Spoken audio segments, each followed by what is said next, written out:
Hello, everyone. Welcome. My name is Julie Johnston with Julie J Travel. I craft inspired experiences for active aging travelers, busy professionals, and groups seeking exhilarating vacations that envelop you in luxury.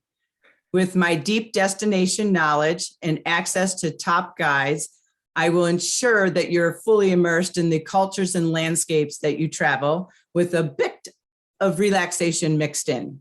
So welcome today to Who's Cooking with Julie J Travel. We are live today, destination in Milan, with one of my preferred Virtuoso travel partners, Arno Travel, with Laura Semino, and her two chefs today, which I'm going to let her formally introduce. But we have Giacomo and Francesco. They're going to be making saffron risotto as well as a fabulous dessert, and I'll let them explain that to you. I wanted to just highlight some key points of their careers, and I did send out a bio on each chef with a full description of their bio, but just to give you some highlights, today we have Chef Giacomo in Milan, and his life has been connected by food, wine, and nature. He studied at Oreo Vergani Hospitality Management School in Ferrara. He has worked with a team of popular Don Giovanni Michelin-starred restaurant in Ferrara. He has his father to thank for fostering his food and wine culture. His father was a well-known wine merchant, an expert and connoisseur for wine labels in Italy. Giacomo also managed his father's business for a period of time. Giacomo is now a chef, a food and wine consultant, and educator at cooking schools in and around the Milan area. Chef Francesco is originally from Naples, attached to the Campania region and the cuisine there. He started his career early on at age 14 at local restaurants. He studied for a degree in food and science. He worked in starred restaurants. His first Michelin-starred kitchen was in Paris, where he learned basic French cuisine techniques. He was several years as an executive sous chef in Italy. He contributed to getting the Michelin star reconfirmation for the restaurant Il Mosaico. He then moved to Eden Hotel of Rome, where he learned the five-star hotel standards. For the past couple years, he's been a consult for gourmet restaurants. So we welcome them all. I'd first like to start out with a little video from Lonely Planet, taking us to our destination today in Milan. It's about 3.5 minutes. And then we're going to come on. We had hoped to take you outside in the market in Milan, which the culinary school is attached to. But today we were having some technical difficulties. So we're going to go straight from the video into our demonstration with the chefs. And then we will have a nice presentation from Laura about all the places that you have been dreaming about or could be dreaming about for your next trip to Italy. So I'm going to go ahead and get that video started.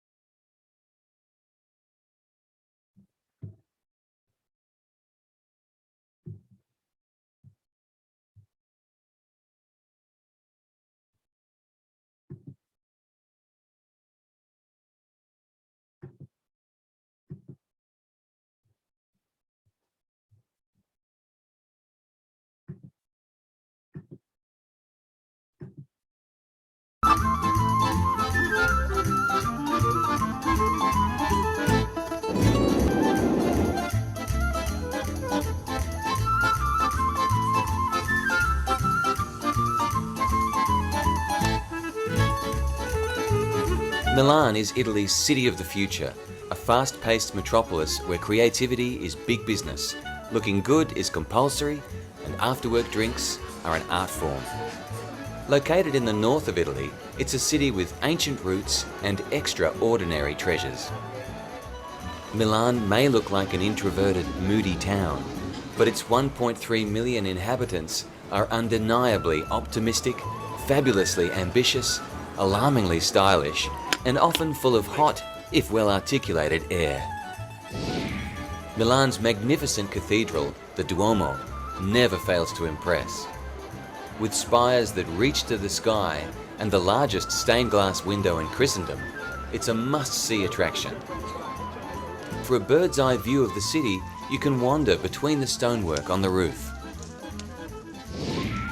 Directly across from the Duomo is Galleria Vittorio Emanuele II, a temple of shopping.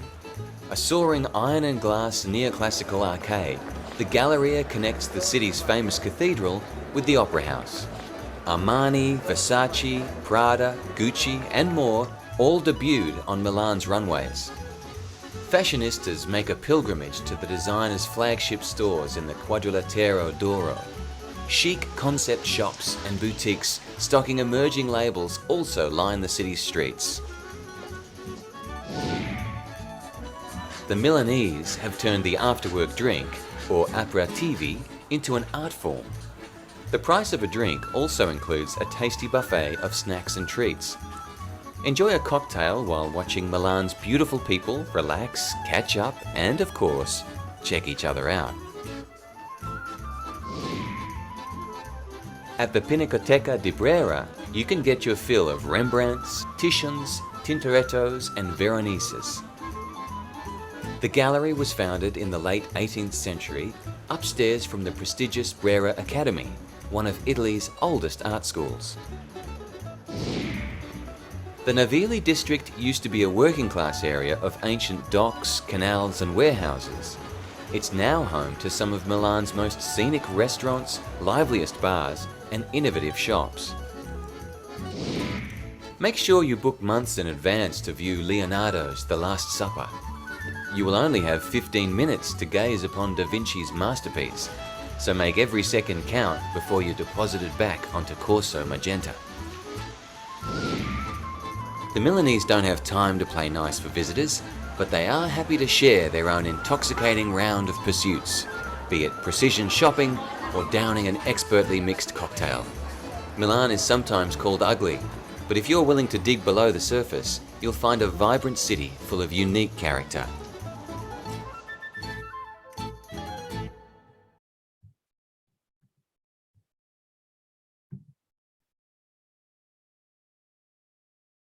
I hope you all enjoyed that.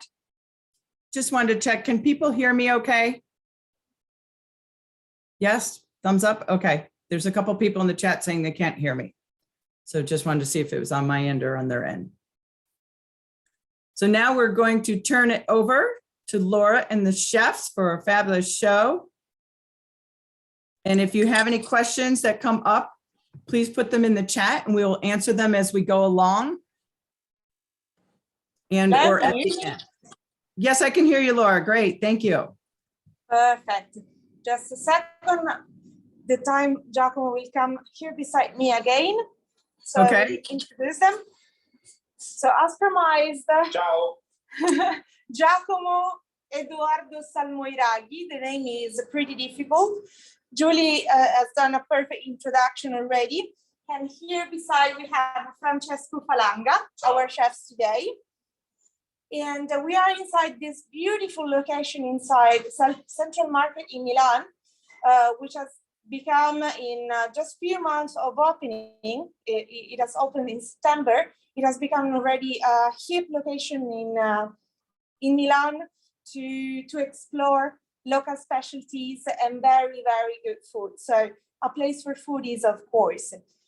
We are just beside the central station of Milan, a very historical area, and the location has been actually refurbished and brought to new life, and now it has this fantastic contemporary style, industrial style, which is gorgeous. You can, of course, come in Milan and try one of our classes, but I also suggest you to go just around and wander around the market.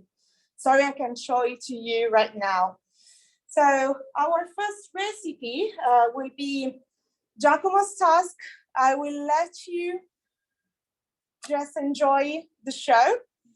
Okay, we are starting to prepare risotto giallo allo zafferano, or we say normally Milanese or risotto alla Milanese, Milanese risotto. Is a really easy recipe with, I count with you, 1, 2, 3, 4, 5, 6 elements and the broth, 7, no more. Okay, we can start to cut the onion. White one is better because we don't wanna change the color of the yellow of the saffron. No? Of course. Okay, the first things to do is take off radici. We call it radici in Italian. The root. Okay. Like this, close to the body of the onion. And then teach us how not to cut our hands while cutting the onion. It's better use a little knife for do this, but I am expert. I use a big one. Okay. So I have a question. Tell me. I have a question. I was always taught to do the root last because they say that's what makes you cry. No, it's probably a legend. A legend. Is a legend. Okay, we take off the skin or the first. Sorry.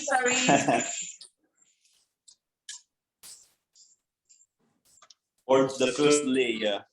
Sometimes the first layer is not good looking. Right now we are okay, and I can use the first layer. It's really important because the exterior part are really hard. You can't transform it in a soft part, and if you take this little piece in the mouth, it's not a really good sensation. Okay, if you have a jam inside or some part like this, you take off with a V cut like this.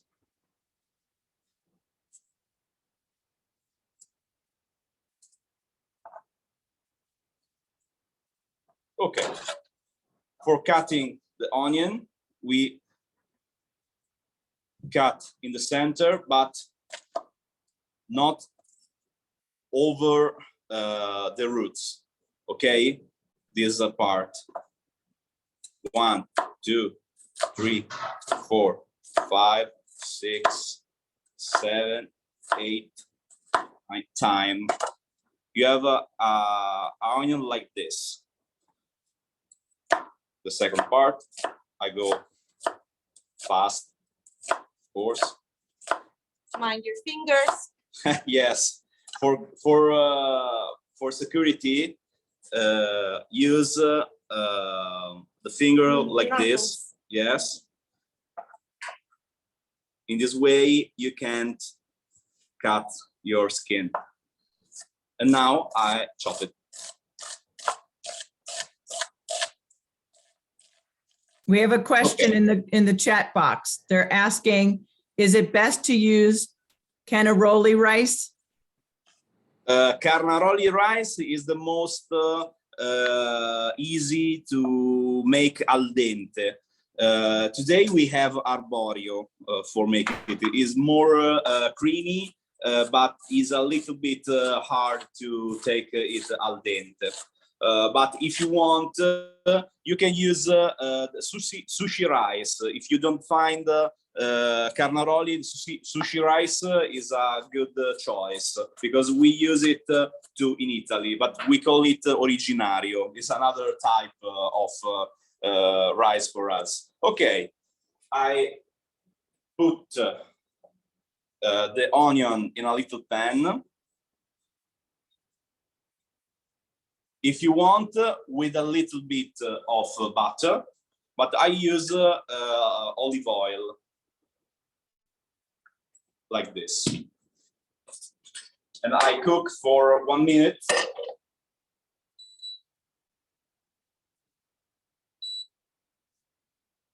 Medium. The fire was medium.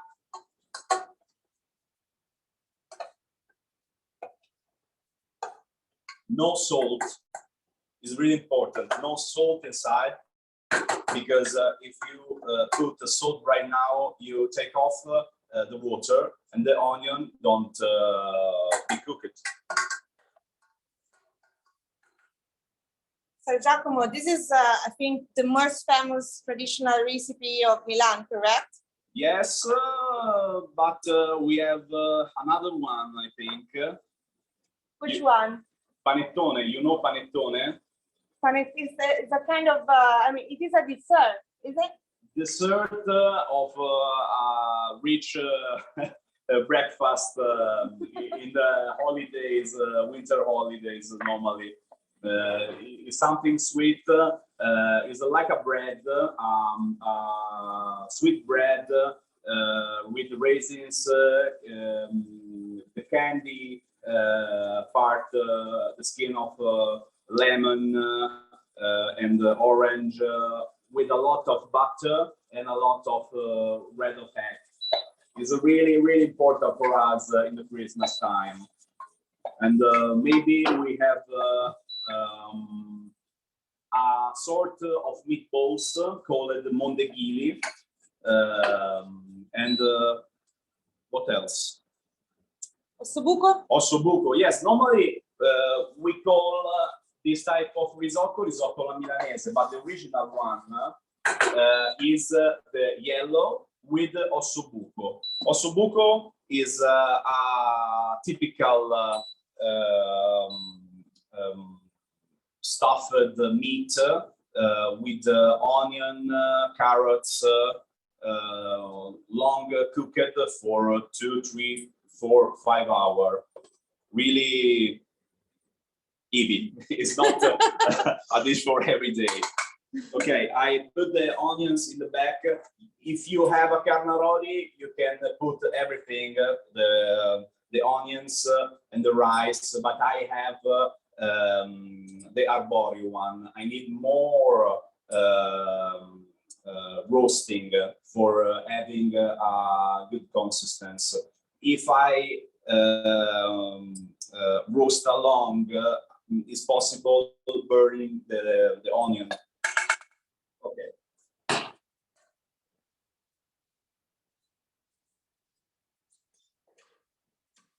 Okay, for roasting, you need the rice in a medium fire. 2 spoons of olive oil is better, but if you want, you can use butter too. Really, really important is moving for every moment. I want to watch it too, because I do not know how to do it actually. I'm only mixing, but I show you in the side camera right now, if you want. You can see.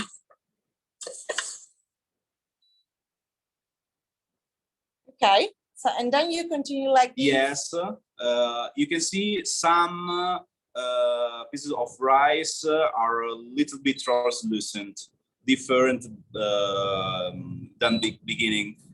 You have the same aspect,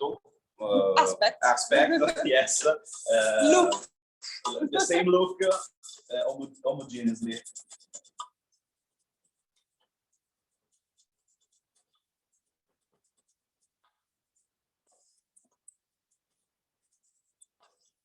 Mixing. You can know when it's ready if you have a lot of practice with the nose. You can smell when it's ready.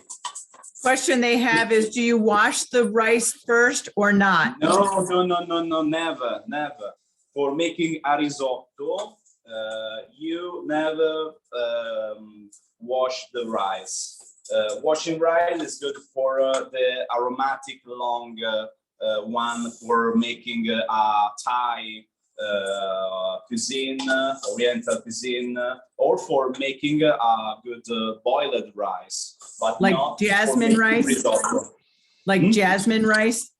Yes, but it's not a good rice for making a risotto, because I have a lot of glutenic hamid. You have a bad consistency. You can do a puree of rice with a jasmine or a Thai rice, but not a risotto. Okay, we are close.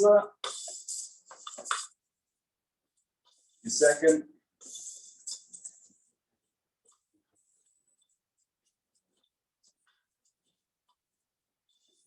Okay, I show you. Right now, it's fragrant like a popcorn, you know? You can see. Lucid.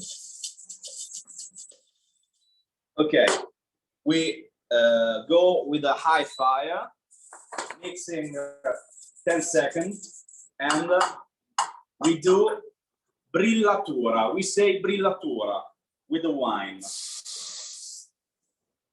Right now we have to mix really fast, and we need to get off the alcohol. We don't want the alcohol inside. We need only the acidity and the fragrance of the wine. Of course, you need a good wine for making a good risotto. Normally, in the past, in the Milano area,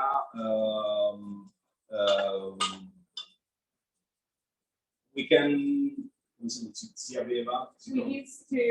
used to use the local wines from Malvasia, Moscato, a typical local aromatic white wines. Right now, if you want, you can use a little bit of good Prosecco, not the cheap one, a good Prosecco, okay? So something a little on the drier side? Tell me, I don't understand. A drier wine or a fruitier wine? Dry wine, fruity, yes, but dry, I mean with no sugar inside. You can have a fruity like a Gewürztraminer or a Sauvignon Blanc or Muscadet, but you need a type dry without sugar. Okay, the result was this, like this, lucid, compact, close to be dry, okay, like this. Right now, we can put the broth to cover completely the rice. For cooking a carnaroli, we need, I think, three times the volume of the rice with a liquid. You can use the broth like me, meat broth. I show you the color, filtered. You can see. Yes, nice. Chef, we have a question. Tell me. Does the wine need to be aired first? No, you can put from the bottle directly. Okay, very good. Thank you. It's better use a cold wine, not Room temperature. A cold wine, because the change of temperature, the repentine change of temperature is really good for the consistency of the rice. Okay, right now, when keep boiling, I put a bit of salt, okay, like this. I show you with the 3 finger, a little bit. Why I do this? I do this because the salt help me for cooking well homogeneously the entire rice. Okay, I show you. You can see the broth under the rice.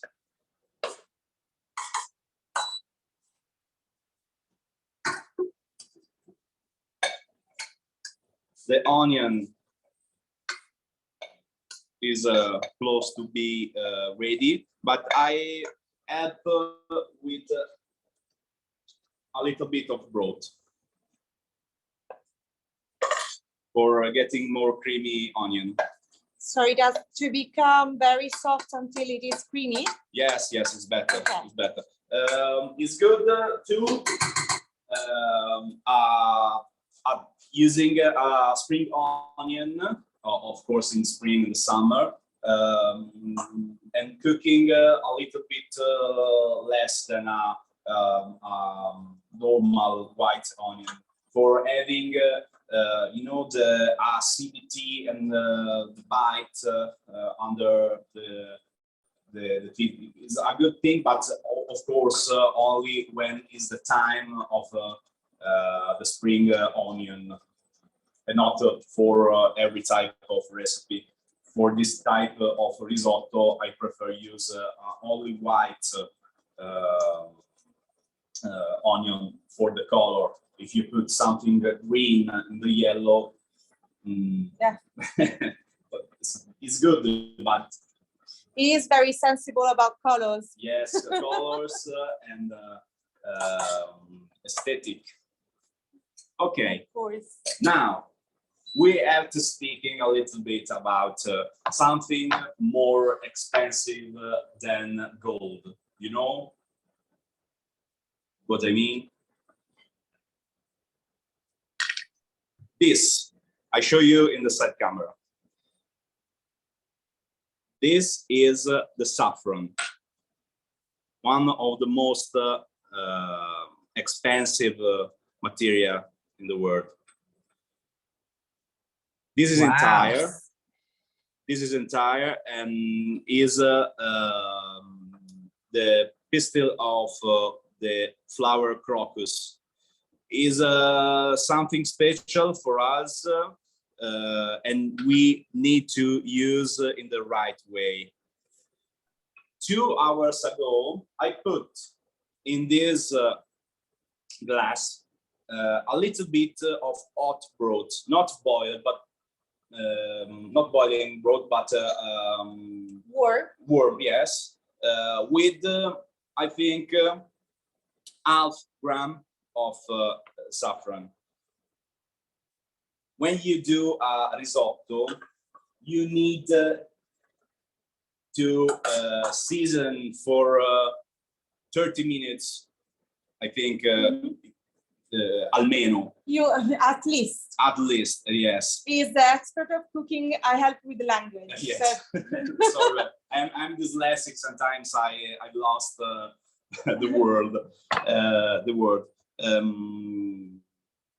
Is really important, this technique, because in this way you can take every smell, every taste of saffron. Is Chef, what is the measurement that you're using? Because someone wants to know what it is in teaspoons. What is your measurement there? the quantity for the saffron? A teaspoon. No, grams. How many grams? How many grams of the saffron? For 3 people, half gram. Half gram? Yeah. I told you it's so expensive. Okay, right now we have risotto a little bit dry. I show you.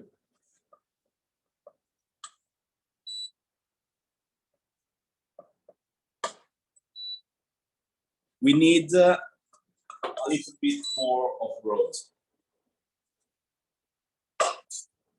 How do you see you need more broth? I need more broth when... Chef? Yes. Question, someone's asking approximately how many threads of the saffron did you use? Quanti pistillini? Depends the type of saffron, because we have I think 3 type of cultivar and at different places like Spain, Greece, Italy, or North Africa, and obviously a different product. But I think 8, 12 for each person is a good quantity. But be careful, because saffron is toxic. In one big quantity, you can kill a man with a lot of saffron. If I eat this quantity of saffron, probably I go to hospital. Okay, this is my next question. How much you need to eat to go to the hospital? A big quantity like this. Okay. You like come si chiama la noce? You're turning this into a mystery murder dinner party. Yeah. Who killed so-and-so? How You much know, saffron did it take? You can die if you drink 12 liters of water. It's the same. The quantity is the key. Okay. Now, I taste.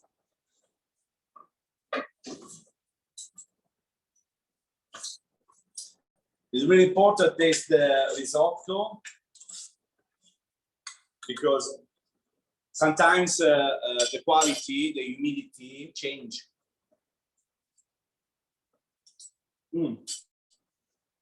For helping, I use a little bit more of salt, but we have to give the flavor, the salt in the end normally. I use a little bit, little by little. Okay, another bit of broth. The smell is already very good over here. Wish you could smell it, actually. We have the onions, and right now I can put inside the rice. You can see are translucent and have a good sweet smell.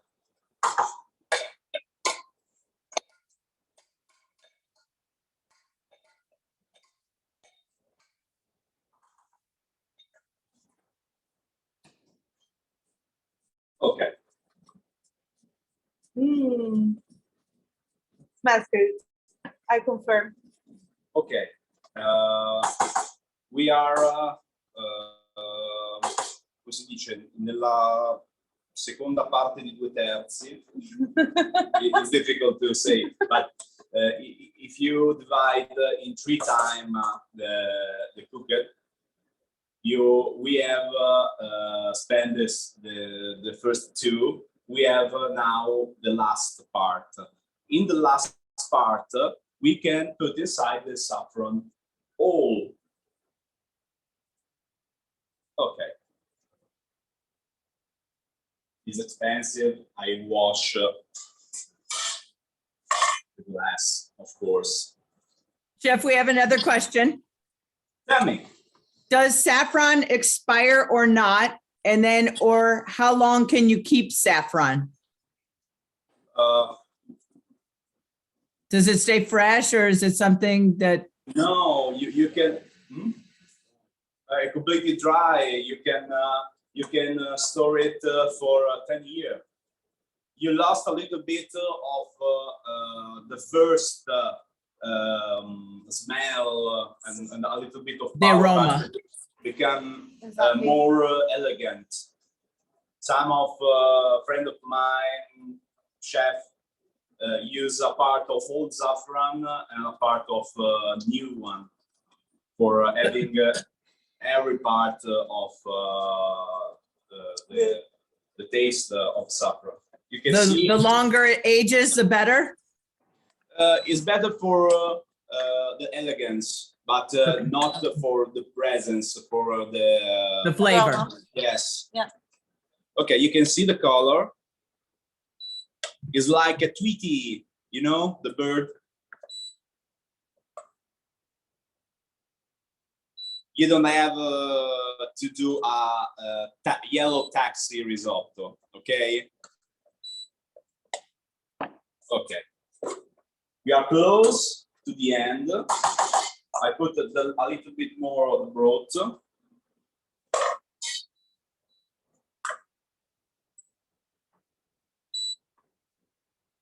And I prepare the two last, but really important ingredients. You can see now we have butter, fresh butter. This is iced butter. It's better for the manteca. Manteca is the last part when you mix the risotto with the butter.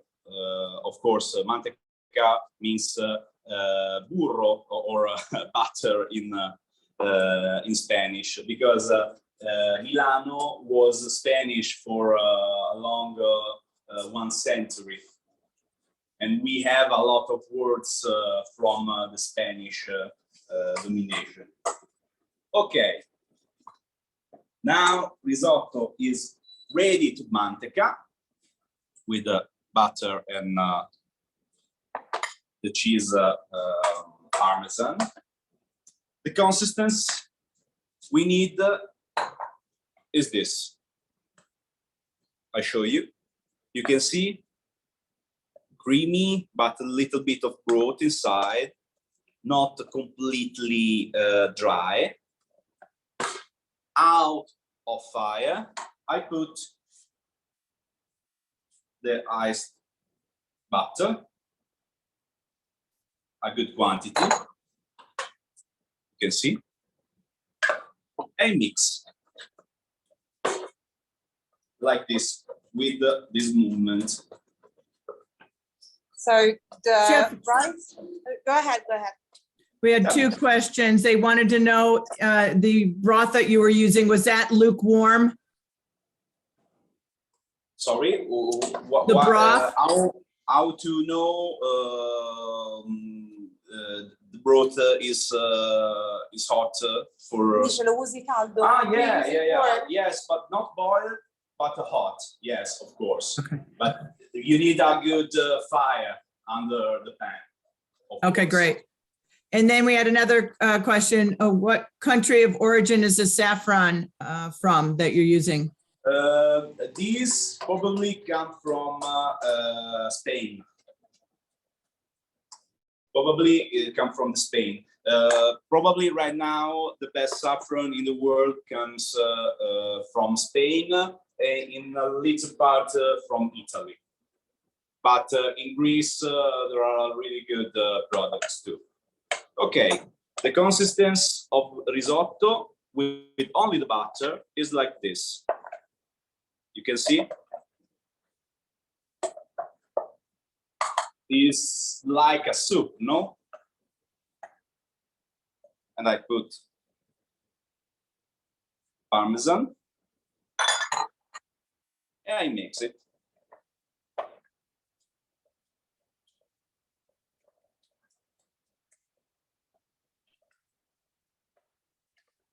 Okay.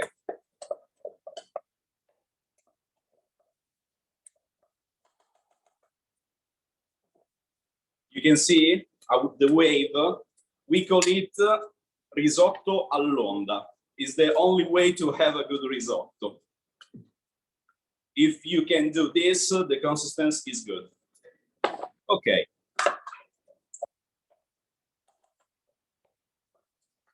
Taste. If you need a little bit of salt, yes, a pinch.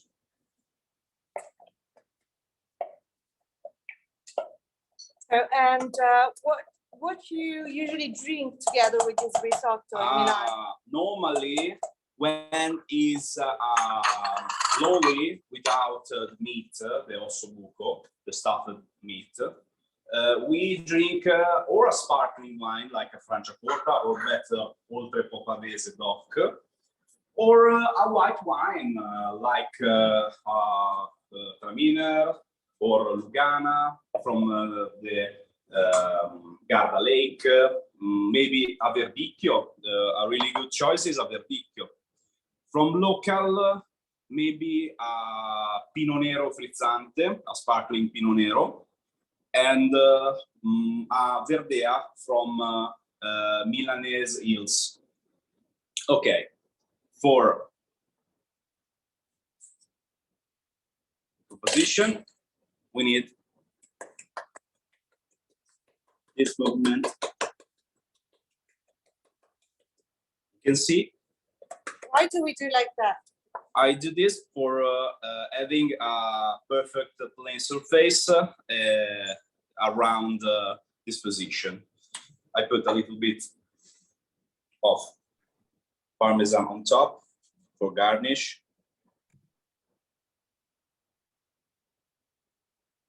And stop. I'm ready to eat. Looks amazing, chef. We have a new question, chef. Yay! So let us know the question. Tell me. Delicioso, delicioso. Delizioso, esatto. They are asking, did you use chicken or vegetable stock? Okay, this is a good question. In the recipe, I put a typical broth with a beef, but we are a population with love with the chick, because we have a lot of chicken broth. But if you want for having a saffron, a full saffron experience, you can put only water. It's not important using a broth. Of course, if you have a really, really good broth, it's better. But for having a good tasting for a good saffron, you can use only water. Okay, I need to test it, but of course not from. Yeah, I'll be right over. I'll be right over. I taste for you. There you go. Is it good? I don't trust him, so I will be eating it just on a side while Francesco comes over. That's right. You can do it right now, Oh, please. You got to hold them accountable. Make sure it's all on the up and up. I'll tell you, I'll let you know. Every one of us. You got to make sure nobody's going to die. Really important. Wow. Risotto still having the same face right now. You can see the creamy and the little dot of rice. Every good risotto needs to have this aspect for 15 minutes out of the pot. So it is not melting or Yeah. When you have a risotto like cement, you can if you can put a spoon or fork and they stay right like this, is not a good risotto. A good risotto is only one like this, all'onda. Okay, so Nice. I have never prepared a good risotto. We have one more question. Rice, but not a risotto. Question. We have a question. The recipe says that I sent out to toast the saffron. For how long do you toast it and how? Stirring it or leaving it alone? For this recipe, in my opinion, is better use the technique for rehydration 30 minutes before cooking the risotto. But if you want, you can roast in a pan, but you can, you lost a little bit of the taste and the smell of saffron. If you have a really good saffron, don't do the roasting. It's good for making paella, this type of technique. Yes. Great. Perfect. Thank you. Are we in time, Judy? So Laura, we are getting close to the end of our time with everyone. So it's 12:47. So in about 13 minutes we have left with everyone. So instead of going to the dessert, we should probably go to the travel presentation if we'd like to circle back and do the dessert after that. And if people are willing to stay on, they're more than welcome to. But I want to be respectful of everybody's time because we said we'd end at 1. So we could do the travel portion. And then, like I said, if you'd like, we could do the dessert. Perfect. Would that be okay? So while I present, Francesco, maybe we'll just put it together. Okay, So very we can good. see the final result. That sounds great. So everyone, she just needs to get on her laptop. So, And I've already, will you please give me the cost? say that again? Will you please give me the cost access to share the video? Yes, you should already be able to. Let's see. Perfect.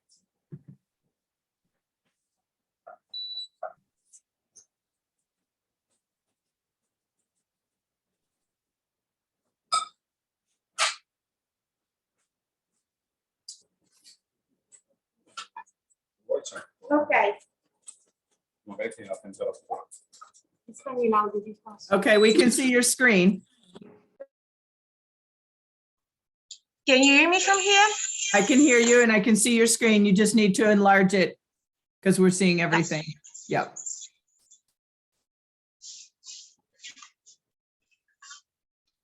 Okay, so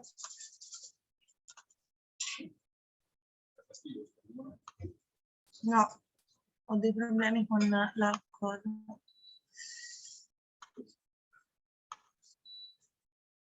Here, great. Very good. Yep, Can you that's hear me now? perfect. Yes. Great. So I have some technical issues, beg your pardon. Okay.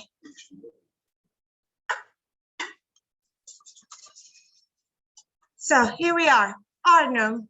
We are at DMC and we are actually covering all Italy. What DMC means?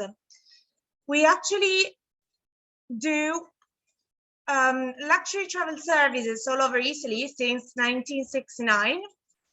And what we do is actually delivering services of travel concierge all over Italy and creating customized itineraries all around in popular and also less known Laura, adjust Yes. your screen because we're seeing your chest. If you could adjust your screen so we could see your face, that'd be great. Sorry. Yes, yes, thank you. Great, perfect. Everything fine? Oh, hope it was not too a bad vision. No, we're all good. You're perfect. Thank you. Great. Okay, so I was telling, we carefully select and propose luxury accommodations, hotels and villas, apartments, and we organize all collateral services all around it. We are, in a certain sense, a boutique DMC or tour operator. So we have made just a few people that are caring a lot and make it very personal about our clients' desire. And this is why in each thing we organize, you find, of course, your preference, what you're asking, but also our personal opinion and services and experiences we have tried and loved. So it's something very customized, personalized, absolutely luxury.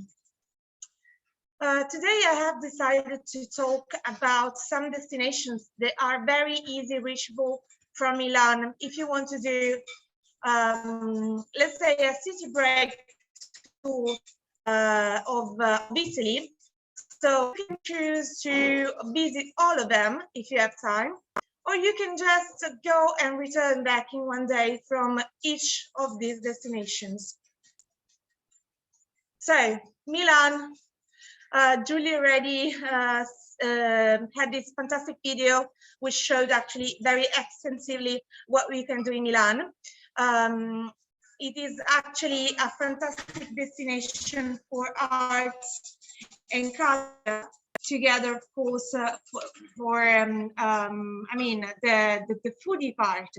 Milan has a spirit which is a little bit more fashion, I would say. So also for foodies, this is going to reflect on what you will eat and what you will see on Milanese tables all around. The most famous, of course, table in Milan is Last Supper table, of course.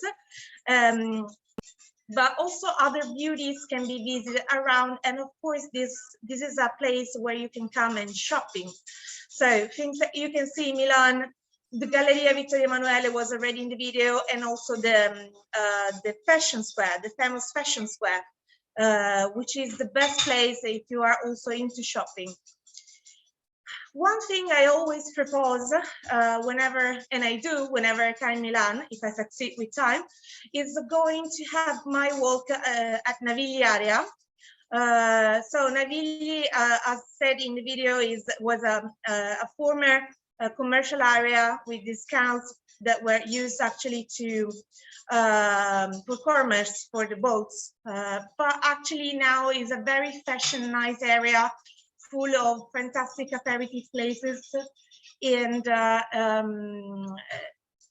great if you want to just have a panoramic walk at sunset and taste something very good. Another of my favorite places that you can see here on the presentation is Martini Terrace. I just wanted to share with you something we do very nice on Martini Terrace, which is our Martini experience. So actually the Martini experience is an off-day tour, I would say.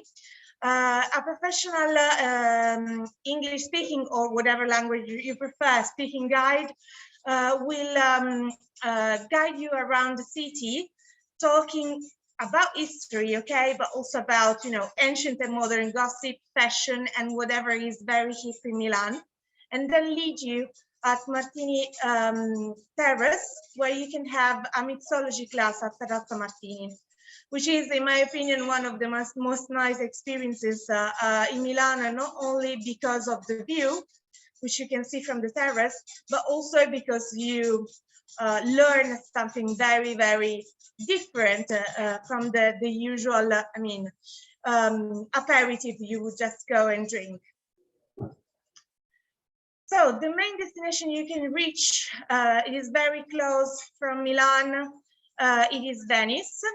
You can go by fast train, it is very quick, I think it's a bit more than 1 hour.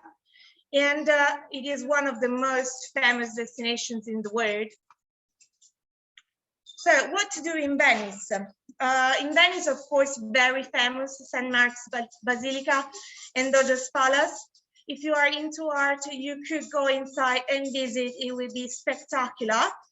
But if you are more into activities, you can go and mask paint, which is very, very nice activities to do with, for adults if you want, or if you have with you children for any reason, you can just have them make an insider trip inside Venetian Carnival, which is great actually.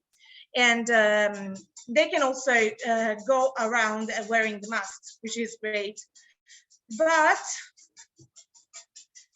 my favorite activity in the area of Venice is the food tour, of course. I don't know if you noticed that, but I am, a lot into food, and I love to eat. So this is actually my favorite tour in Venice. This is nothing but walking tour of Venice, but it is a walking tour where you can stop together with your guide to all typical bakery in Venice. Bakery are actually food boutiques where you can eat Venetian tapas, and you can drink the typical wine in Venice. And this is actually very particular because Venice is a mix of Jewish and Italian tradition is very, very particular. Also, Florence is easy to reach from Milan. I actually came in Milan from Florence this morning. It takes a couple of hours.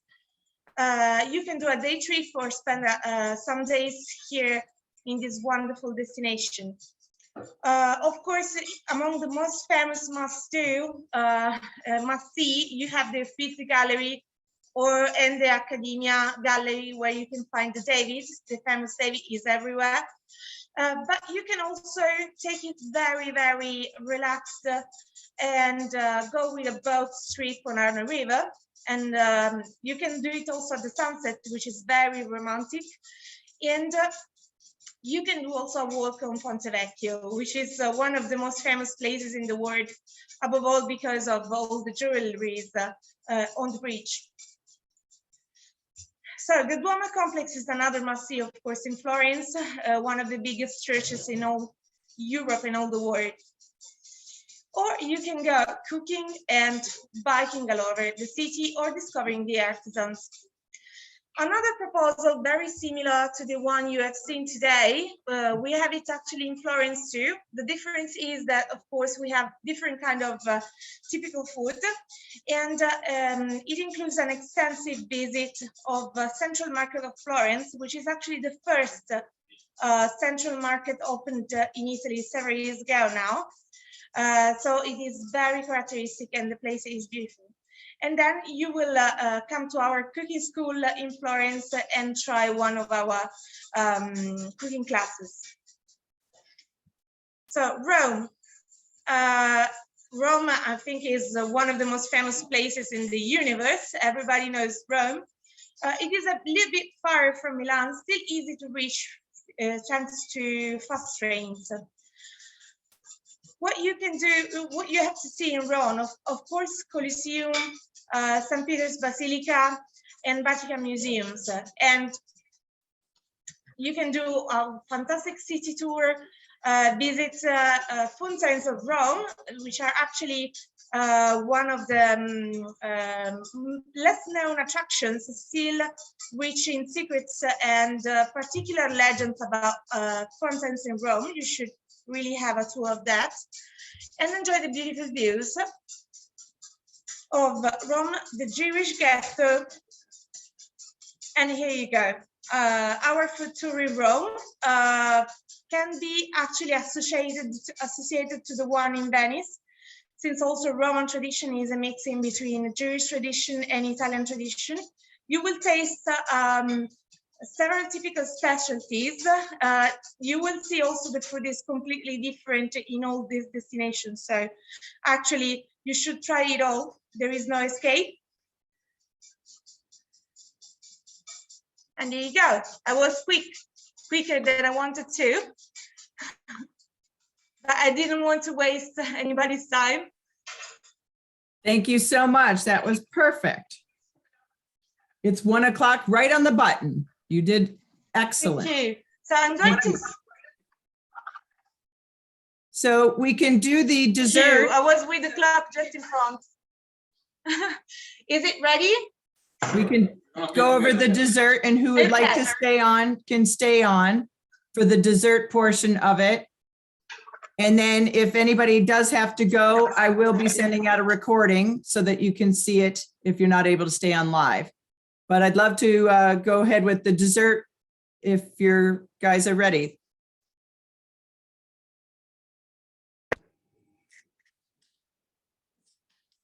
Here we are.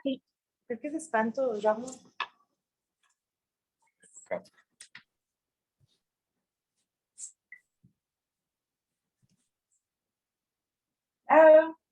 Yep, I can hear you. Yeah, great. Yes, and we can see the direct. Just activate the audio on the other device, please, so you can see. Yes, we can see the direct camera. Great. It's on. Okay. Great. Perfect. Can you hear us? Yes, I can hear you. So, I'm going to turn it. okay. No, devi chiamare l'altro. Ok, perfetto. Voilà, di più, di più. Here we are. Perfect. Ok. Okay, great. So, Sbrisolona. Brisolona, yeah, that's it. It's a typical dessert from north of Italy, Mantua. And as you can see, it's like a short crust pastry, and it's we put it on top a little bit of almonds, and now we're gonna have a little slice to plate it. I've heard you can also just break it without cutting it. Sure that you can. Sure, at home it's usual to do it, but now I want to plate like this. So what I have to do now, a little crunch. This is the right color of Brisolona, so you have to reach a golden brown. And this is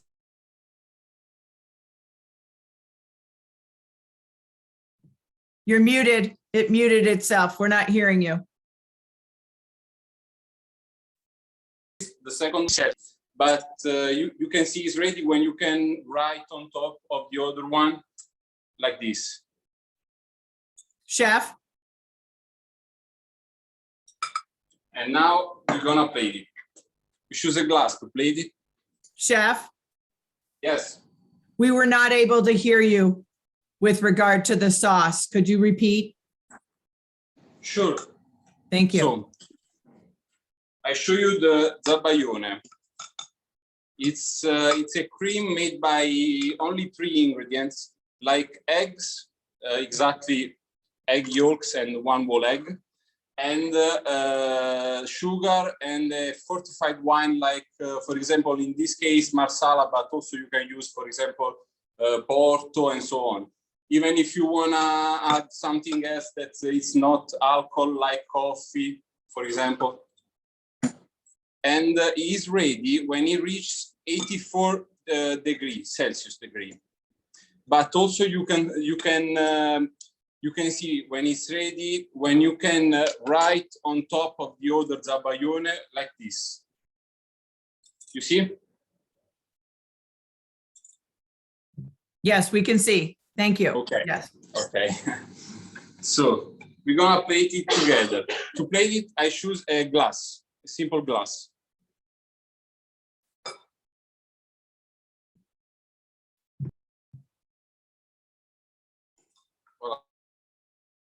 So put the glass. No. First of all, we're gonna add a little bit of powdered sugar.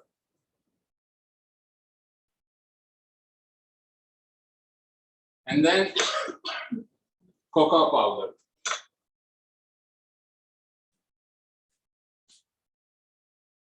Just to decorate. Also a bit of powdered sugar on top of our Sbrisolona.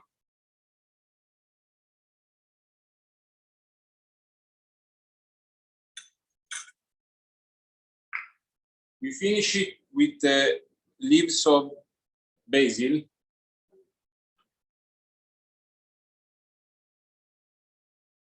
So we put it in the middle of the plate. And Beautiful. we're gonna add some Sbrisolona and also a little bit of Sbrisolona on top. The crunch of Sbrisolona. Yeah, the crunch. So I'm gonna show you. Looks delicious. Actually, very easy to do. It is one of the most traditional recipes all over Italy. I mean, the zabaione. Sure. But the Sbrisolona, I think, is very local because Yeah, it is. Yeah, sure. And zabaione, of course, it's a dessert, but it's even maybe the most simple dessert in the world because we have just 3 ingredients.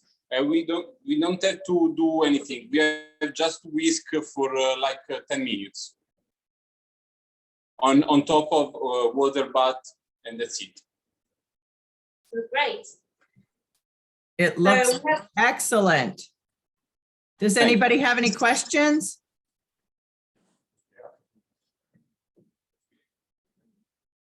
I'm not seeing any questions. So thank you very much today. It was an excellent presentation. You guys did a wonderful job. Thank you so much. We greatly appreciate it. And like I said to everybody, I'll be sending out the recording within the next couple days. And for next month, I'm still working on the details for that show. So stay tuned and I'll announce it as soon as I can. But everybody had a wonderful day. Thanks for joining us. Really appreciate it. And thanks to you guys. You really made a wonderful, wonderful afternoon for everybody. Ciao. Thank you, very Julie. much. Ciao a tutti. Ciao. Bye-bye. Ciao. Bye.